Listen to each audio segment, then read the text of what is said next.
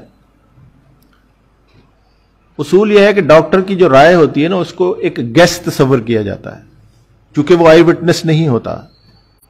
اس لیے یہ جو انجریز ہوتی ہیں ان کی ایج کو ڈٹرمن کرنے کا فارمولا بھی بتایا گیا ہوا ہے، موجود ہے. یعنی صرف ڈاکٹر کے ہم مرہون منت نہیں ہے کہ وہ جو کہہ دے گا 5 گھنٹے 10 گھنٹے 15 گھنٹے 20 منٹ، نو، اس کا باقاعدہ فارمولا موجود ہے کہ کسی انجریز کی ایج کو کیسے ڈٹرمن کیا جائے گا.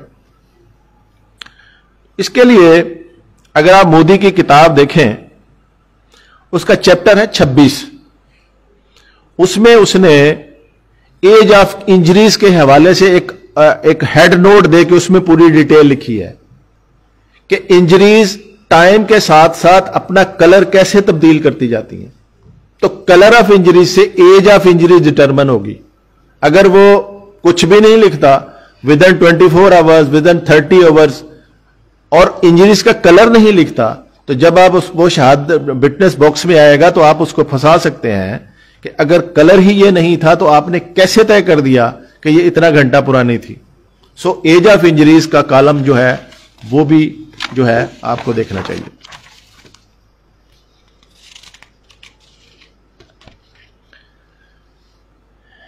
ایک اور اسپیکٹ ہے جو عام طور پر مس لیڈ ہوتے ہیں، ایون جج صاحبان بھی ہوتے ہیں،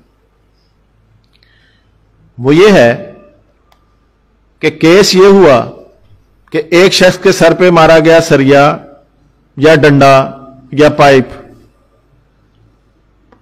اور ڈاکٹر صاحب نے لکھ دیا کہ یہ انسائزڈ وونڈ ہے. اب انسائزڈ وونڈ کا مطلب ہے کہ یہ تیز دھار والے سے مارا گیا. اب بظاہر تو یہ کنٹراڈکشن ہو گئی. آپ نے بلنٹ ویپن سے الیج کیا ہے، ڈاکٹر کی اوپینین آگے کہ انسائز آ گئی ہے.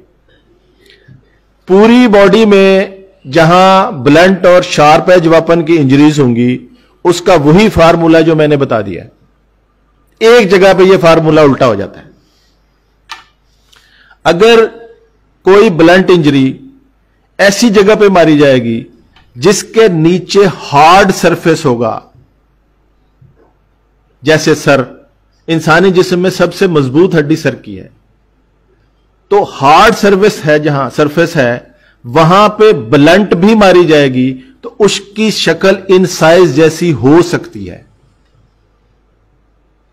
سو اگر کوئی ایسی انجری ہے جو سر پہ ماری گئی، لاٹھی سے ماری گئی، سریے سے ماری گئی، پائپ سے ماری گئی، اور ڈاکٹر انسائز لکھ دے، پھر بھی آپ کا کیس خراب نہیں ہوا. اس کا ریفرنس میں آپ کو دے دیتا ہوں. یہ مودی کی کتاب ہے، اس میں ایک چیپٹر ہے اس کا انجریز بائی میکینیکل وائلنس. اس میں ایک ہیڈ نوٹ میں اس نے لکھا ہے انسائز لکنگ واؤنڈ، یعنی ایسے زخم جو تیز دھار آلے جیسے محسوس ہوتے ہیں، اس میں اس کو ڈیفائن کیا گیا. جہاں آپ ریفرنس دیں گے، یہ پچھلے دنوں سر ذوالفقار صاحب کی کوٹ میں بھی میں نے اسی ریفرنس کو دیا تھا.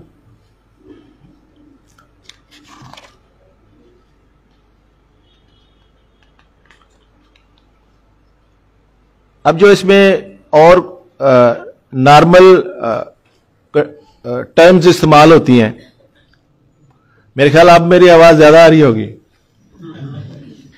نارمل ٹرمز جو استعمال ہوتی ہیں وہ یہ ہے، 2-3 چیزیں ہیں، مثلا بروزز استعمال ہوتا ہے، کنٹیوژنز ہیں، ایبریشنز ہیں اور وانڈ ہے. باقی جو ہے یہ خراش تراش کے زمرے میں آتی ہے. وانڈ کو ڈیفائن میں پڑھا جا رہا ہے. نئے جو ہمارے دوست ہیں ان کے سامنے عام طور پر میڈیکل کو چیلنج کرنے اور میڈیکل بنانے کے بارے میں کیسز آتے ہیں، کیونکہ شارٹ سیک کاروائی ہے اور یہ ہمارے جو نئے دوست ہوتے ہیں ان کو اس کی بہت ضرورت پڑتی ہے. سب سے پہلے سمجھ لیجئے کہ یہ میڈیکل جو ہوتا ہے، میڈیکل بورڈ، یہ کس قانون کے تحت ہوتا ہے؟ میڈیکل میں نے بتا دیا آپ کو، پولیس رول کے تحت وہ جو کاروائی ہوتی ہے. میڈیکل